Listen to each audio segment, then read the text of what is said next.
And the last weekend in July is going to be a comfortable one. We'll check out the first alert forecast in Heart of Illinois News, which starts right now. Now from Heart of Illinois ABC.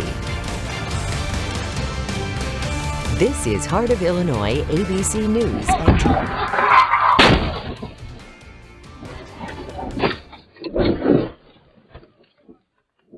Those were the frightening moments caught on camera as a car smashed into an East Peoria police squad car, flipping it over. Thanks for joining us tonight at 10. I'm Kyle Beachy. I'm Janice Rebholz. Alex Gall speaking with East Peoria Police today. They're no strangers of violations of Scott's law. It's police dash cam video. You can see the bright headlights of a 2016 Hyundai Sonata barreling towards an East Peoria squad car. It was at a 45-degree angle, blocking traffic as investigators worked a fatal crash scene along U.S. Route 24 near the McCluggage Bridge in East Peoria, just after 11 p.m. last Friday. Looking at the damage on this car, had one or both of the officers been in it, we're not so sure that they would have been able to survive this crash.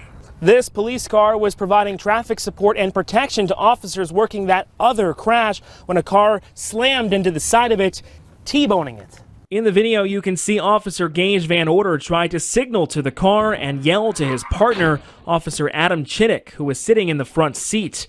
Luckily, Chittick had time to jump out just moments before impact. Neither officer was injured. The officer inside the vehicle was able to hear the roar of the engine prior to contact, so both officers were able to jump out of the way. According to investigators, the driver of the Sonata, 53-year-old Brandis Morris, admitted to drinking 1 or 1.5 glasses of wine. Those documents say he offered an apology to officers and said he wasn't paying attention and didn't see the car. He was hospitalized and was cited for failure to reduce speed to avoid an accident, DUI, and violating Scott's law. These are all our friends involved with this, and it could be any of us at that time. So we really want to stress to the community, slow down, move over, avoid those emergency vehicles. This is safety for everyone, but especially first responders. Morris is due in Tazewell County Court on August 31st. In East Peoria, I'm Alex Gall, Heart of Illinois, ABC. Thank you, Alex. And this is the second time an East Peoria squad car has been hit in the last 7 months. Officer Carson Kleiber was seriously injured in December and is now making a remarkable recovery. He's now able to walk and run. The department hopes he'll be back on duty later this year. A Peoria man is sentenced to over 7.5 years in prison for having a weapon as a felon. 35-year-old Vincent Nichols Jr. of West Hedge Hill Lane in Peoria will have 3 years supervised release after. He was a passenger in a car driven by somebody with an outstanding warrant, and when they were stopped, police searched the car. That's when they found a loaded handgun in the seat. It was loaded with a round in the chamber. And tonight we now know how many workers at the Rivian plant in Normal have now been laid off. On Wednesday, the electric vehicle maker announcing it was cutting 6% of its workforce that was not involved in manufacturing due to corporate restructuring. When we asked a company spokesperson then how many non-manufacturing jobs would be cut in Normal, they didn't have an answer for us. Well, this afternoon, Rivian finally telling us that just over 50 non-manufacturing workers have been laid off, and they are receiving a severance package. And taking a look outside, it's going to be a nice weekend out there. Yeah, we're wrapping up the month of July on a really nice note. Pretty pleasant weather on tap for this weekend. As of now, conditions are quiet, and as far as temperatures go, it is 67 degrees in Peoria and 69 degrees in the Twin Cities. Mostly clear skies overhead. As you can see, satellite and radar is quiet and calm, and this trend will continue all throughout the weekend. So overnight, we'll cool down to temperatures near 60 degrees. A really nice night to open the window, give the AC a break. Highs tomorrow will be in the mid-80s. Sunday will be a similar situation, but it might feel a little bit more humid, and both days expect mostly sunny skies. But unfortunately, the pleasant weather is only going to last for this weekend as things are going to heat up next week. We'll talk about that more in my full forecast within the next 10 minutes. President Biden approves a disaster declaration for Kentucky amid the ongoing deadly flooding. Entire neighborhoods in the eastern part of the state are already underwater, with rain forecast to continue through the weekend. 16 people now confirmed to have died in the flooding, and the governor expecting that number to rise. Here's ABC's Derek Dennis with details. Kentucky's Governor Beshear activating the National Guard to assist in the rescue efforts amid devastating flooding. The state of emergency that I signed yesterday covers every county in Kentucky. We are still responding. We still have the tools that we need. Entire neighborhoods in the eastern part of the state underwater. Everything's gone, like everything is gone. The whole life is gone. This family climbing on top of their destroyed home, trying to salvage what's left. Got 10 stuck in apartment 3. Got a family trapped in a home, standing on the counters. We got multiple people trapped, standing on top of the houses, on top of their vehicles. Perry County, one of the hardest hit areas. It's very devastating seeing the house you grow up in, get washed away. Helicopters rescuing those who can't be reached by boat. We've got folks now that we can't get to. They've got water in their homes and they're trapped, and we just can't get to them because the water is so swift. A team from FEMA now in Kentucky to aid in the recovery. We're committed to bringing whatever resources are necessary to support the life-saving efforts as well as the ongoing recovery efforts. Severe weather continues to impact much of the country. St. Louis, Missouri, underwater for the second time this week after heavy rains caused more flash flooding. Parts of Las Vegas seeing power outages and flooding as severe thunderstorms move through. Crews helping to rescue people stranded in their cars. Additional rain is expected in Missouri and Kentucky through the weekend. A flood watch or warning will likely stay in effect for areas in Kentucky that saw the worst of the flooding. Derek Dennis, ABC News, New York. Peoria's airport is getting another infusion of federal dollars. This will go towards a runway. The money will be used to strengthen more than 5,600 feet of runway for heavier aircrafts aligned with FAA standards and make a new runway. The decision for adding another is in case the other one needs to be closed. Director of Airports Gene Olson says fixing up that current one could really save a lot of time. By doing the rehab, we're going to have a brand new surface, and it's going to just be easier for us to maintain over the next 10 to 20 years. He says construction will start in the spring and is expected to finish the following fall.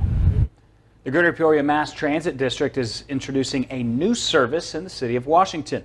The new paratransit service, City Lift, is offering door-to-door transportation assistance to people with disabilities and mobility challenges within the Washington urban area. This service is for people 18 to 59 and is based on their mobility issues. In order to qualify, you have to fill out a 2-page application that must be completed and submitted to Washington Township. A medical professional also required to sign off on the application, verifying the applicant's handicap and need for the paratransit service. Still to come, the warning from Peoria about your lawn to avoid a more than $100 fine. And will there be a Mega Millions winner tonight? We'll have those numbers for you next. And make sure you get outside and enjoy the pleasant weather we have this weekend, because things are really going to get uncomfortable as we head into next week. Forecast details when we come back. From Heart of Illinois, ABC, Kyle Beachy, Janice Rebholz, Chief Meteorologist Brian Walder, and Sports Director J.D. Rachi. This is Heart of Illinois, ABC News at 10.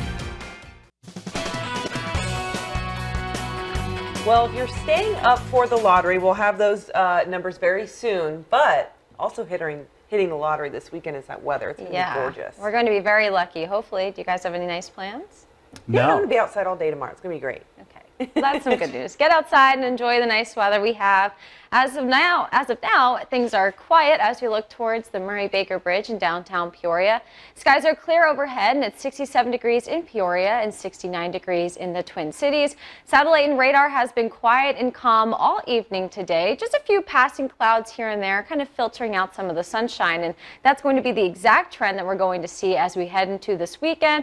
Conditions are going to be quiet, winds are going to be calm, all thanks to this high pressure off towards our northwest. When we have high pressure systems, they really help limit cloud development, so that's why we're going to see mostly sunny skies as we head through this weekend. Temperatures to start will be in the mid-60s on Saturday. Then our highs will climb into the mid-80s, which is about where we should be for this time of year. Some filtering clouds in the afternoon, but overall plenty of sunshine to go around. And your Sunday forecast is going to be very similar to what you're seeing here, almost a carbon copy forecast. The only exception is we'll have a little bit more humidity as we head into Sunday, so things may feel a little bit more muggy, but we are going to have a breeze from the south, so hopefully that will help with those conditions. Now talking about rain chances the next 5 days, not many, will be dry all throughout this weekend. Then Monday is going to be the next better chance to see some showers and storms develop in the afternoon. Not the best chance. It's going to be dependent on a cold front that's off towards our northwest. We'll see a system bring it down into our area, and depending on how far south this cold front does progress, that's where we could see some of those showers and storms develop, primarily in the afternoon, and a few of them could be strong or severe. So that's definitely something we're going to be tweaking over the next couple of days to just see where this cold front will lie and how far it will reach into our area. Now, what we do know is that cold front really isn't going to usher in any kind of cooler air. It's actually going to lose, technically, the battle between hot and humid air, and that's really going to stick around all of next week. So highs on Monday in the low 90s, feeling close to the triple digits. And you can see Wednesday and Thursday are going to be the hottest day, where our feel-like temperatures soar well into the triple digits.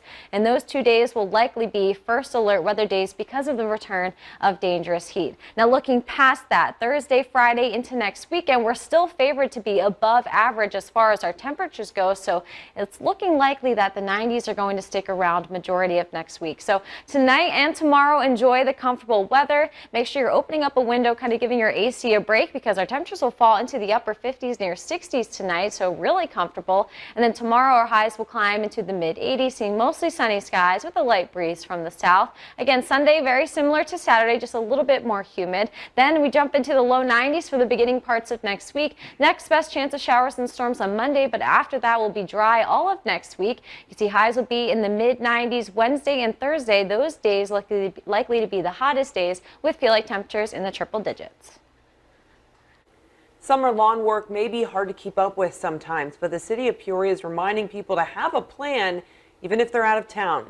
The city says they gave an abate notice to a household with grass taller than 10 inches. The owner did not respond to the notice within 5 days. They say that's because she claims to be out of town. So the city put a work order. 10 days later, her grass was cut. Now, the homeowner is reportedly not happy with the work, but city code enforcement says they don't want to be a lawn care business either. We'd really want property owners to maintain and cut their own property out of respect for their neighbors. So there's a pretty large administrative fee, because we don't want someone to just rely on our services for cutting the grass. Those fees can be anywhere from $150 to $180. We reached out to the homeowner for comment. We have not heard back. Due to unforeseen circumstances, the Gladys Knight concert scheduled for next week in Peoria has been canceled. The Peoria Civic Center confirming the sad news. Those who did buy tickets from Ticketmaster will receive an automatic refund. You'll also be refunded if your ticket was purchased at the Toyota box office. Do you want to be a billionaire? Yes. All it may have taken was spending a couple of dollars. That's what many across the country, including us tonight, we're doing ahead of tonight's Mega Millions lottery drawing. Lottery machines at gas stations and convenience stores have been spitting out millions of these tickets for players hoping to hit the $1.28 billion jackpot. It's the second largest jackpot ever, that rolled over 29 times since someone matched all six numbers back on April 15th. All right, and here are tonight's winning numbers: 13, 36, 45, 57, 67, Mega Ball 14. And good for you, no one in this studio won, which means all three of us will be back to work on Monday. And events in Morton and Washington are now getting a slice of $26 million in state grants to support recovery efforts in tourism. The Morton Chamber of Commerce is getting more than $94,000. That'll go toward the Morton Pumpkin Festival. And the Nate Heinold LLC of Washington is getting $40,000 to go toward 2 disc golf tournaments, the Ledgestone Insurance Open and the Greater Peoria and the 2022 Combined Professional Disc Golf Association World Championship. Well, that's a long name. Another bill proposal in Congress following deadly mass shootings. Hear what's in it, still to come tonight. Plus, the new proposal to protect music artists from their lyrics and their own songs. Turning now to the urgent push to get basketball star Brittany Griner and a former Marine, Paul Whelan, released from Russian custody. Russia's foreign minister says he's spoken with Secretary of State Anthony Blinken about the U.S. proposal for a prisoner swap. Certainly a hopeful development, but it's still far from a finalized agreement to bring the detained Americans back home. David Whelan, Paul Whelan's brother, is optimistic about what the exchange will happen. The White House releasing a statement shooting down the Russian officials' idea to add another prisoner to the swap. It's still unclear if Russia will actually agree to the offer, but the White House says the issue of Americans detained abroad is a top priority. The Biden administration has decided not to share any information regarding the proposed offer. And on Capitol Hill, the House passing a bill to revive a ban on semi-automatic guns. That bill is a response to mass shootings that have been taking place nationwide. Once banned in the U.S., the high-powered guns are now widely blamed in mass shootings. Congress first put the restrictions in place in 1994. Those expired a decade later due to pressure from the gun lobby. The bill is likely to go nowhere in the Senate, where Republicans are calling the bill an election year strategy by Democrats. A new bill introduced in Congress would protect recording artists from having their lyrics used against them in court. The RAP Act, which stands for Restoring Artistic Protection, aims to protect a musician's right to creative expression. Tommy Munswell is currently serving a life sentence for murder after his rap lyrics were used against him in a trial. The bill's sponsor used the example of Bob Marley, who recorded, quote, "I shot the sheriff," which was not an actual confession to a real crime. Coming up next in sports, the Cardinals, Cubs, White Sox all in action on a busy night of big league baseball. Plus an exciting weekend of motorcycle racing kicking off at Fury Speedway. That's next.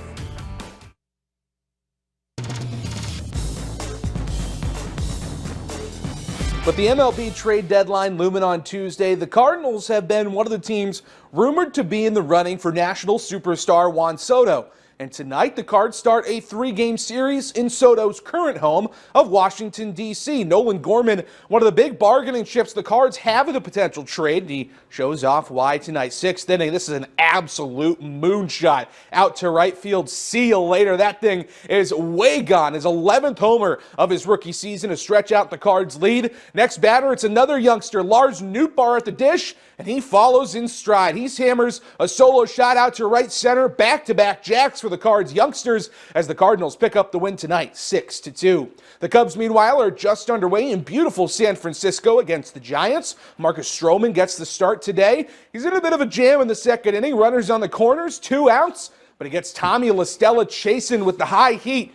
The Cubs and Giants are tied at 0-0 in the 4th inning.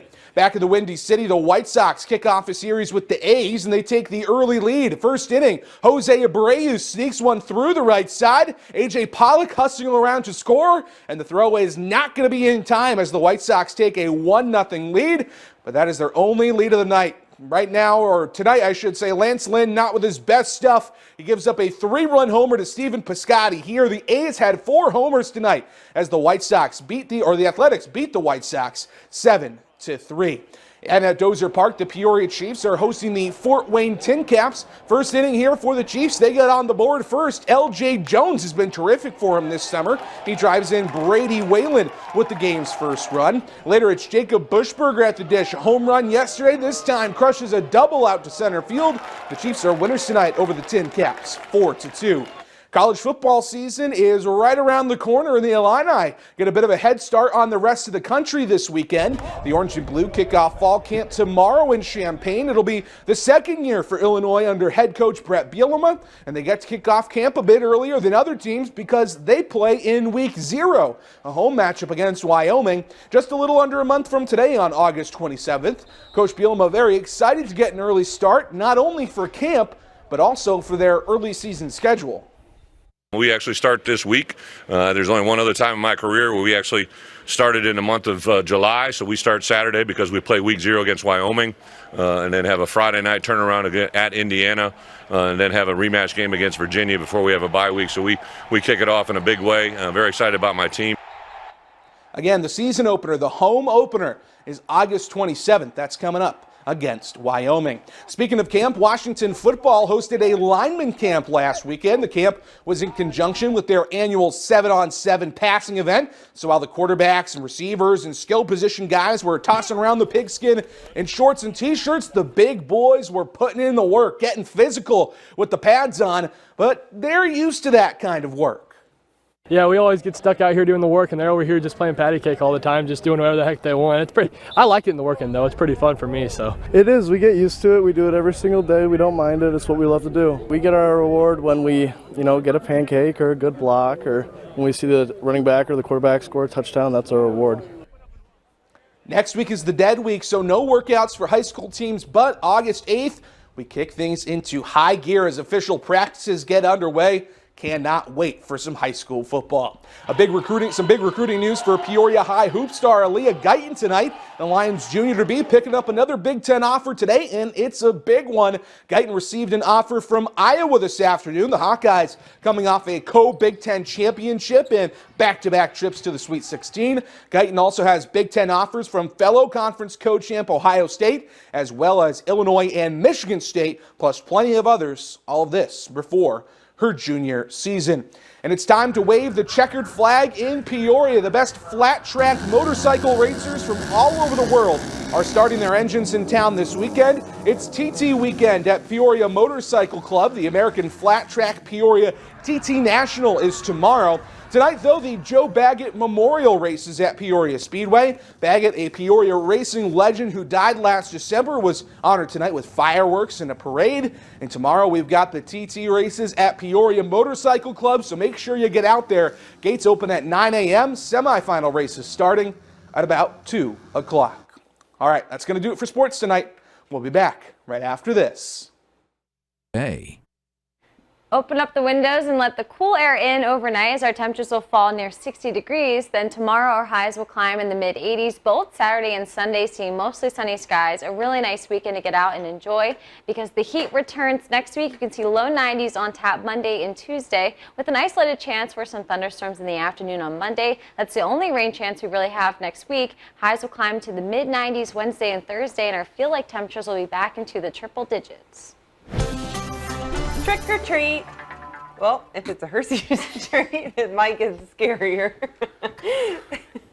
I was just waiting for the smell my feet on that one. Okay, well, anyways, the candy company, they're having a shortage of chocolate because of the pandemic. And not to mention the supply chain issues that are getting worse.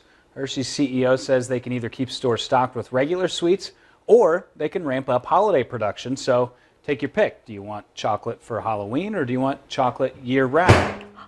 I want it all. I want it all the time, too. All right, have a great weekend. See you Monday.